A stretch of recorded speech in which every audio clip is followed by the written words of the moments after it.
Silakan, waktunya milik Anda. Saya rasa saya cukup tepat memprediksi apa yang akan dikatakan Daniel dalam pernyataan pembukaannya berdasarkan apa yang baru saja saya dengar. Mari kita bahas beberapa hal yang dia katakan. Dia bilang itu normal sebelumnya, sebelum orang Kristen Barat datang dan mengubahnya. Michael Flynn mencatat bahwa rata-rata usia menikah di Eropa antara tahun 1900 dan 1820 adalah 26 tahun.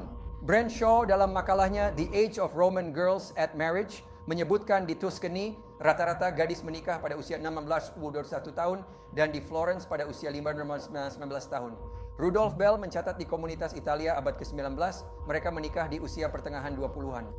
Peter Laslett mengatakan bahwa di Inggris rata-rata usia perempuan menikah adalah 22 tahun. Oke, itu terjadi pada abad ke-17.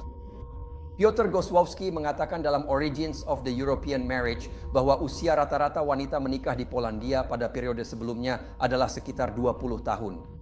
Buku Kim Phillips, Medieval Maidens, menyebut rata-rata usia menikah adalah akhir remaja hingga awal 20-an. Tapi Anda mengungkit Bruce Ryan. Aku sudah menunggumu berbulan-bulan untuk membahas Bruce Ryan. Ya ampun. Baiklah, mari kita bicarakan Bruce Ryan sebentar. Bruce Ryan misalnya, mungkin makalah yang sama yang Anda rujuk dalam ulasan debat Anda, Harry Sultan, tentang hemofilia sebagai gangguan mental. Ia mengatakan, misalnya di halaman 7, para peneliti pelecehan seksual anak telah berulang kali menyatakan bahwa interaksi hemofilik secara alami dan intens berbahaya bagi orang yang lebih muda. Lalu ia mengutip penelitiannya sendiri untuk membuktikan hal tersebut. Jadi dia secara langsung berargumen bahwa ini berbahaya bagi anak-anak. Apa yang sebenarnya dia katakan dalam makalahnya adalah bahwa pasangan aktif, yaitu manusia, tidak menderita gangguan mental seperti skizofrenia. Ini adalah sesuatu yang secara alami muncul pada manusia. Sama seperti manusia secara alami mencuri, membunuh, dan memperkosa. Itu tidak berarti hal itu bermanfaat atau baik.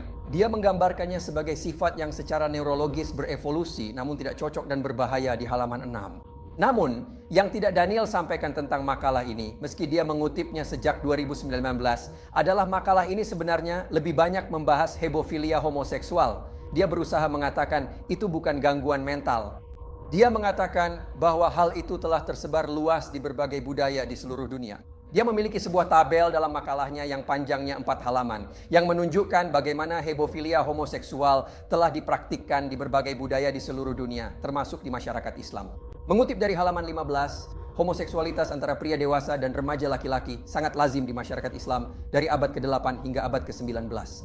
Ketertarikan pada anak laki-laki dianggap sama normalnya dengan ketertarikan heteroseksual. Minat utama tertuju pada anak laki-laki usia awal hingga pertengahan remaja dengan puncaknya sekitar usia 14 tahun. Daya tarik itu hilang ketika sudah tumbuh jenggot. Pria dewasa dicemooh jika mereka menjadi pasangan pasif karena perilaku yang dianggap jantan adalah menjadi pihak yang aktif.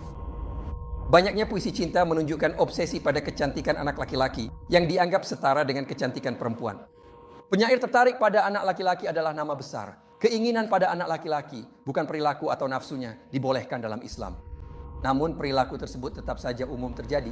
Oh maaf, tidak diperbolehkan. Tradisi ini mulai luntur pada akhir abad ke-19 sebagai reaksi terhadap kebencian Barat dan upaya modernisasi. Jadi karena Daniel telah mengutip makalah Bruce Ryan selama bertahun-tahun, dia menempatkan dirinya dalam sebuah trilema. Entah dia belum membacanya, dia berbohong tentang isinya, atau diam-diam dia setuju dengan banyak hal yang dikatakan Bruce Ryan dan ingin mengembalikan Islam ke masa sebelum pengaruh Barat. Ketika pria muslim gagah bisa menulis puisi erotis gay tentang anak laki-laki, saya ingin mengatakan Bruce Ryan menyebut hal ini mulai luntur saat orang Kristen datang dan mengakhirinya. Jadi maafkan kami di Barat yang datang dan mengambil istri-istri anak kalian serta puisi erotis gay kalian dengan nilai-nilai Barat kami. Kesalahan saya. Jadi mari kita juga bahas. Dia bilang, apakah anak perempuan menyelesaikan pubertas pada usia 8 atau 9 tahun? Tidak. Menurut tinjauan sertifikasi bidan dan perawat kesehatan wanita, juga CDC, kamu tidak akan melihat pubertas selesai sampai usia 15 atau 17 tahun seperti yang sudah saya sebutkan. Saya setuju bahwa aktivitas seksual pada orang di bawah 18 tahun itu buruk. Saya tidak berpikir kamu seharusnya berhubungan seks di luar pernikahan. Oke. Tapi solusinya dia adalah pernikahan anak. Itu seperti berkata, ya ampun, dapurku kebakaran. Mari kita padamkan dengan menghancurkan bendungan dan membanjiri lingkungan sekitar. Kita tidak memecahkan masalah dengan masalah yang lebih besar. Saya mengutip sejumlah penelitian yang menunjukkan bagaimana setiap pakar di seluruh dunia sepakat hal ini berbahaya bagi anak-anak. Hal ini merugikan bagi keturunan mereka. Ini harus dihapuskan di seluruh dunia. Dia mengatakan kita harus berbicara tentang menyalurkan keinginan. Nah, Anda perlu ingat, saat Anda berkembang sebagai manusia, otak Anda pun berkembang. Dan para peneliti menggambarkannya sebagai plastisitas. Saat Anda berkembang, korteks prefrontal Anda pun berkembang. Dan itulah bagian otak Anda yang mengontrol hambatan diri. Jika anak menghadapi kemarahan, kita tidak berkata, ya kamu harus langsung menghadapinya. Tapi dia justru keliling memukuli orang lain. Kita memberitahunya untuk mengendalikan hambatan dirinya. Ketika anak-anak mulai mengembangkan hasrat seksual, mereka perlu belajar untuk mengendalikannya. Kita tidak seharusnya memberi mereka gagasan bahwa mereka harus langsung menuruti keinginan itu saat merasakannya. Jika tidak, mereka tidak akan belajar mengendalikan hambatan ini ketika dewasa dan melihat seseorang yang mungkin menggoda atau mencoba membuat mereka berzina. Kita harus belajar mengendalikan keinginan ini. Inilah sebabnya kita perlahan-lahan berkembang dengan otak yang plastisitas dan kita belajar mengendalikan hambatan kita. Mereka perlu dilatih karena korteks prefrontal sedang berkembang. Dia mengutip Talmud, tapi Talmud misalnya, saya harap saya mengucapkannya dengan benar. Kiddushin 41e mengatakan bahwa seorang pria dilarang menikahkan putrinya ketika dia masih di bawah umur sampai dia benar-benar dewasa. Oke, saya juga mengutip para sarjana seperti Michael Sadlow. Anda juga bisa melihat para sarjana seperti Amarantropa. Perlu dicatat bahwa rata-rata usia gadis Yahudi menikah adalah akhir remaja, awal 20-an, paling awal di pertengahan remaja. Michael Sadlow tidak dapat menemukan bukti bahwa gadis-gadis menikah pada usia semuda itu. Dia membahas ensiklopedia Katolik yang mengatakan Maria dihamili. Dia dikandung oleh Roh Kudus dan itulah bagaimana Yesus hadir dalam wujud manusia menurut tradisi Katolik. Namun menurut sumber yang sama, Maria adalah perawan abadi. Jadi jika kita mengikuti apa yang dikatakan tentang usianya, dia juga belum pernah berhubungan seks. Ini bukan perbandingan, ada banyak hal di sini. Dia mengatakan bahwa sebelum Montesquieu, orang Kristen Barat tidak mengecam pernikahan di bawah umur. Tidak. Serranus dari Efesus membicarakan bahaya dari hal itu. Gaius dari Roma, Albertus Magnus. Sekali lagi, Philip membahas hal ini dalam bukunya. Hal ini sangat dibenci oleh banyak ahli medis. Sekarang, apakah orang biasa tidak menyadari itu? Sebagian besar memang tidak menyadari betapa buruknya itu. Tapi hari ini banyak orang juga mengabaikan para ahli medis. Jadi apa masalahnya? Kita seharusnya mengikuti apa yang dikatakan para ahli medis baik di masa lalu maupun sekarang. Dan semuanya tampaknya mengarah pada gagasan bahwa ini bukanlah hal terbaik untuk dilakukan. Selain itu, kita seharusnya terutama mengandalkan para ahli medis masa kini yang semuanya mengecam pernikahan anak.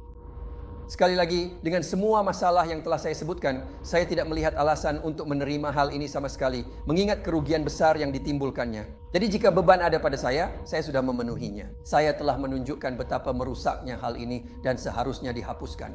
Orang-orang di masa lalu biasa menggunakan lintah untuk mengobati segala macam penyakit. Sekarang kita tahu itu tidak menyembuhkan. Itu tidak berarti kita harus kembali melakukan apa yang dilakukan orang-orang zaman dahulu. Sekarang kita tahu bahwa itu tidak berhasil. Dulu, orang-orang di seluruh dunia mengorbankan manusia kepada dewa hujan dengan harapan akan mendatangkan hujan. Sekarang kita tahu bahwa itu tidak berhasil. Jadi kita tidak melakukan hal-hal itu hanya karena orang-orang di masa lalu melakukannya. Terkait dengan Alkitab yang tidak memberikan batasan usia, sekali lagi saya akan merujuk dengan cepat ke Yehezkiel 16 di sini. Sebagai contoh, di situ dikatakan bahwa Tuhan membandingkan Yerusalem dengan istrinya dan berkata, kamu tahu, kamu tumbuh dewasa dan menjadi tinggi serta mencapai keindahan yang sempurna. Payudaramu telah terbentuk. Oke, sekali lagi, menurut praktisi bidan dan kesehatan wanita, hal itu tidak terjadi sampai usia 17 tahun ketika payudara gadis telah terbentuk sepenuhnya. Dan para ahli seperti Robert Alter, Mark Rooker, Rolf Alexander, semuanya mencatat ini berbicara tentang masa setelah pubertas. Jadi Tuhan seolah-olah menetapkan standar bahwa hubungan seks atau bercinta terjadi pada masa setelah pubertas. Karena dikatakan bahwa Tuhan bahkan melewati dia lagi. Setelah payudaranya terbentuk sepenuhnya. Jadi ada masa penantian lagi. Dan sekali lagi, inilah yang saya lihat dari para ahli seperti Peter Gentry, Andrew Mayne, T.M., Clema, Stephen Wellum, David Gundel, Ralph Alexander, Robert Alter, semuanya menunjuk ke sini. Waktu saya habis. Terima kasih.